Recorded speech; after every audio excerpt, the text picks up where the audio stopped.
नमस्कार सभी मेरे मित्रवर बंधुओं, टीम के साथी, सज्जनों, समाज के सभी दिग्गज, अनुचर्स, अग्रज, सीनियर, मातृशक्तियाँ, नर नारी और बालक वृंद, मैं सभी को किसी न किसी रूप में गुरु मानकर आज शिक्षक दिवस के उपलक्ष्य में, क्योंकि जो काम हम किसी बच्चे से भी नया सीखते हैं तो सीखते ही वो भी तब शिक्षक होता है।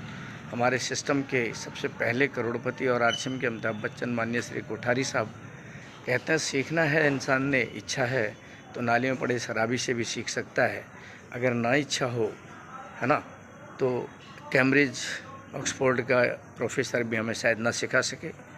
ऐसे ही सम्मान्य गुरुदेव वत्स साहब, जो आप जूम गुरुकुल में भी थे सुबह, उनका कहना है कि 10 आदमी मिलकर एक घोड़े को नदी किनारे तो ले जा सकते हैं, लेकिन उसकी प्यास की इच्छा शक्ति के बिना हम उसको पानी पिला नहीं सकते।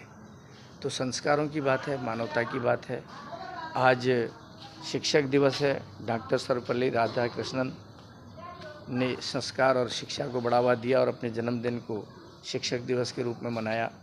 मैं नमन करता हूँ आज देश के उस दूसरे राष्ट्रपति डॉक्टर सर्वपल्ली राधाकृष्णन जी को, जिन्होंने हमारे देश को आगे बढ़ाने में विदेशी दास्ताओं से छुटकारा पाकर स्वायत्त संस्था में एडमिनिस्ट्रेट किया।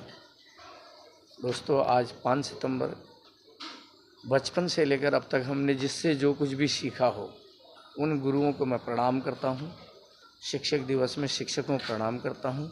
कहते हैं ना, गुरु कुमार शिशु कुंभ है, गड़गड़ काटे खोट, अंदर हाथ सहार दे, बाहर मारे चोट।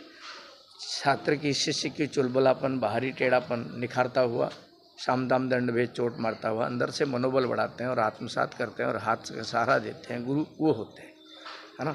और गुरुओं का वर्णन भी अकल्पनीय है ना।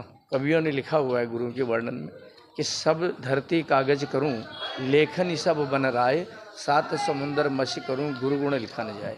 गुरुओं के गुणों का अगर मैं वर्णन करने बैठूं, उसके लिए सारी धरती को मैं कागज़ बना लूं, सारे पर्वत और पेड़ पौधों की श्रृंखला उनको मैं कलम बना लूं, सारे सातों समुद्र के पानी का मैं शाही बना लूं और फिर भी बैठ जाऊं गुरु के वर्णन करने को, तो जीवन तर जाएगा, लेकिन गुरु का वर्णन नहीं हो सकता। इसीलिए कबीर ने कहा है कि गुरु गोविंद दोनों खड़े और मैं काके लागू पाए, बलिहारी गुरु आपने दियो गोविंद बताए। ठीक है, गुरु की कृपा है, गुरु की बलिहारी है कि भगवान तक जाने का रास्ता, गोविंद को प्राप्त करने का रास्ता प्राइमरी शिक्षा और गुरु जी के मार्गदर्शन में ही मिला।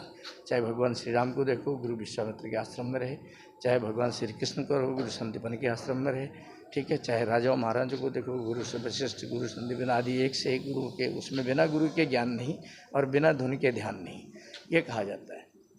इसीलिए गुरु ब्रह्मा गुरु विष्णु गुरुदेवो महेश्वर, गुरु साक्षात परम ब्रह्म, तस्मै श्री गुरुवे नमः। और कहा जाता है कि माता पिता गुरु देवता, माता पिता गुरु देवता। पहले माता पिता हैं, प्राइमरी गुरु हैं, जो बच्चे को उंगली पकड़ के चलना, बोलना, सिखाना, पहचानना, तेरा मेरा, माँ बाप, मम्मी पापा, नाना नानी, ये सब सिखाते हैं। पॉजिटिव और नेगेटिव दोनों ही पहलू हैं इसमें। और उसके बाद दूसरे गुरु हैं, फिर वो गुरु देवता यानी भगवान तक हमें ले जाते हैं। इसीलिए उन सभी गुरुओं को मैं नमन करता हूँ, है ना। और दूसरी बात, गुरु से बड़ा कोई है नहीं। और आज की गुरुकुल में आज हम ग्रोथ की ही बात कर रहे थे सुबह में। आरसीएम अभियान के नेटवर्क मार्केटिंग का मैं लीडर हूँ। गुरुदेव आदरणीय श्री टी.सी. छाबड़ा, सबको नमन और करबंधन। हमारे अप्रतिम गुरु और जितने भी आज जूम सेशन में हमारे कोर लीडर सर गुरु ने जो भी बातें कही, जो हमने अनुमोदन किया, जो बाकी सहकर्मी साथियों और आरसीएम के लीडरों ने जो बात कही, हम कोशिश करेंगे गुरु मानकर आत्मसात किया जाए, अपने आप में विकास करेंगे। और संस्कारों की बात और ग्रोथ की बात हो रही है, तो ग्रोथ मतलब बढ़ोतरी, विकास, सीढ़ी दर सीढ़ी आगे चलना। हम बोलते हैं कि चलना ही नहीं, चढ़ना है, प्रतिदिन आगे बढ़ना है। और सीढ़ियाँ छत तक ले जाती हैं। मैं छत से लाइव हूँ, एक एक कदम, एक एक सीढ़ी पैर रख के बढ़ा जाता है दोस्तों। कोई सीढ़ी लांघी नहीं जाती, कोई स्केप नहीं की जाती और बिना सीढ़ी के हम जा भी नहीं सकते। लेकिन सीढ़ी तक की मंजिल, एक एक कदम हम छत तक जा सकते हैं।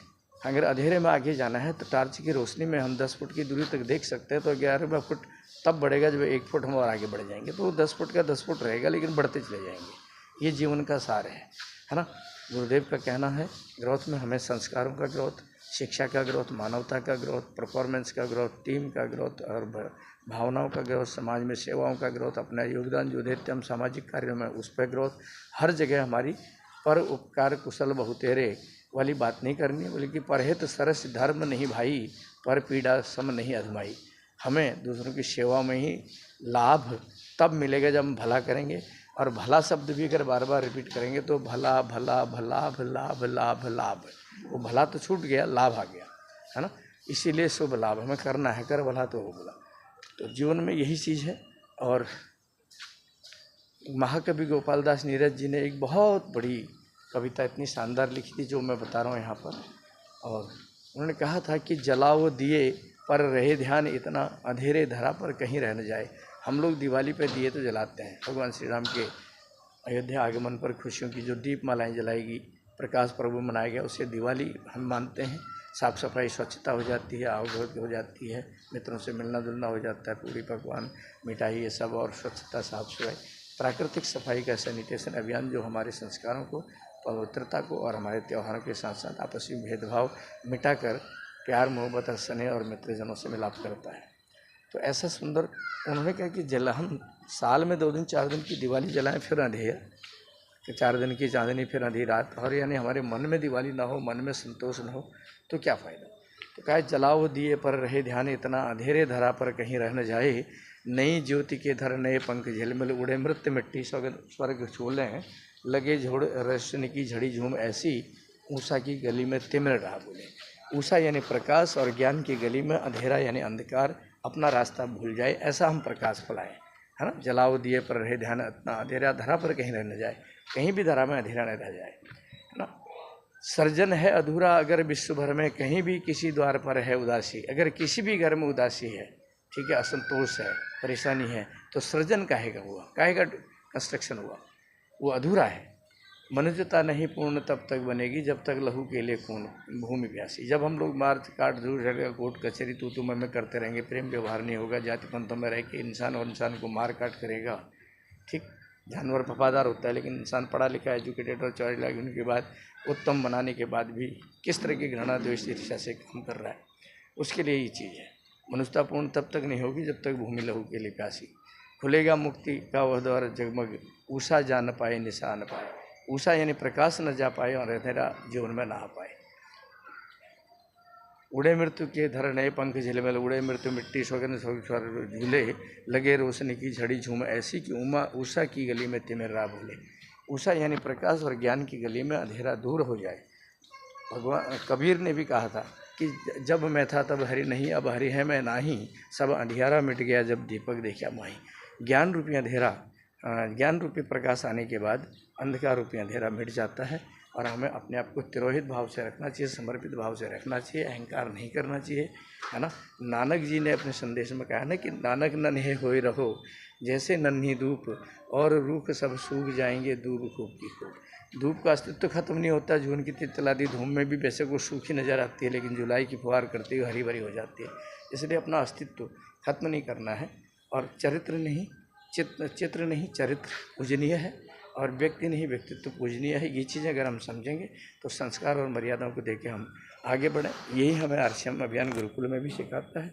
ये आरसीएम हिंदुस्तान की नए भारत का निर्माण करने का हमें बताता है, जिसके लिए हमारे 3 पायदान, स्वास्थ्य क्रांति, सुरक्षित प्रोडक्ट्स, स्वावलंबन, खुद के पैर में खड़ा होकर दूसरों को भी रोजगार का अवसर उपलब्ध कराना, और महिला सशक्तिकरण, महिलाओं को जागरूक करना।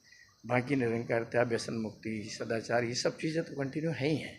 और हमारे जो उद्देश्य हैं सेवा कार्यों में, एजुकेशन देना, गरीब बस्तियों को, लोगों को प्रमोट करना, उनकी नीड्स फुलफिल करना, उनके हाइजीन सुरक्षाओं के बारे में बताना, एम्बुलेंस को रास्ता देना, वृक्षारोपण अभियान और ऑक्सीजन की प्रतियोगिता, ग्लोबल वार्मिंग से रोक करके ग्रीनरीज को डेवलप करना, ठीक है। इसके साथ ब्लड डोनेशन करना, दूसरों को संस्कार और दूसरों के कामों में काम आना, ठीक है। हम लोग ये सेवा दिवस के रूप में भी मनाते हैं। आरसीएम हर एंगल से समाज में उत्कृष्ट कार्य कर रहा है। और अभी 16 सितंबर को गुरुदेव टीसी सर को वंदन करता हूँ, उनका जन्मदिन है। और उस जन्मदिन से रूपांतरण यात्रा का रथ भीलवाड़ा से सजेगा, और वो 100 दिनों तक 17,000 किलोमीटर हिंदुस्तान की परिभ्रमण करके करोड़ों लोगों को बताता जगाता हुआ, लोगों को सम्मान देता हुआ, कामयाब और कंटिन्यू मेहनत करने वाले लोगों को उनके मनोबल बढ़ा के शील्ड, सम्मान और पुरस्कार वितरित करता हुआ वापस भीलवाड़ा की पावन धरती पर लौटेगा। और हम नमन करते हैं अपनी भव्य टीम और साथियों को, सभी को, कि इस योग्य अवसर का लाभ उठाएं, अपने आप को जगाएं, आलस छोड़ें और अपनी अल्पबुद्धि और अहंकार से बाहर निकलकर मानव कल्याण के कार्यों में लग जाएं। उसमें खुद परिवर्तन करना पड़ेगा। आप भला तो जग भला, हमें खुद भी अच्छा करना पड़ेगा, परिवार के लिए अच्छा करना पड़ेगा, उसके बाद समाज के लिए अच्छा करना पड़ेगा। बहुत बहुत धन्यवाद। गुड मॉर्निंग, सुप्रभात। Madhavan Paneru, RCM team leader. Contact please 9953039993। सुप्रभात, धन्यवाद। माँ शारदा को प्रणाम, सभी 33 कोटि देवताओं को प्रणाम। मैं सुबह की बेला में सारी टीम के साथियों को, upline, cross line, support line, life line, सभी को मैं नमन भी करता हूँ, आशा भी करता हूँ कि मैं उनके काम आ सकूँ जहाँ मुझे ज़रूरत पड़े, है ना। चींटी से लेकर हाथी तक परमात्मा ने बिताए हैं। रहीमन देख बड़े को लग्न दीजिए डारी, जहाँ काम आवे सुई कहाँ करे तलवारी। यानी सुई की जगह तलवार काम नहीं करेगी, तलवार की जगह सुई काम नहीं करेगी। दोस्तों, हमें सुई की तरह बनना पड़ेगा। विच्छेदती तो है लेकिन जोड़ती है। कैंची की तरह नहीं जीभ चलाई और आपस में कैंची चलाई और काटा, संबंध भी काटा, संबंध भी काटा, लोगों को तोड़ा, वो नहीं करना है। इसलिए हमें सुई की तरह होना है, लोगों को जोड़ना है। जोड़ना प्रकृति का नियम है। इसीलिए हम योगा व्यायाम में भी सुबह जुड़ते हैं। वहाँ से जीवन का सार स्टार्ट होता है, मॉर्निंग की बेला से, है ना। बहुत बहुत धन्यवाद, शुक्रिया, प्रणाम।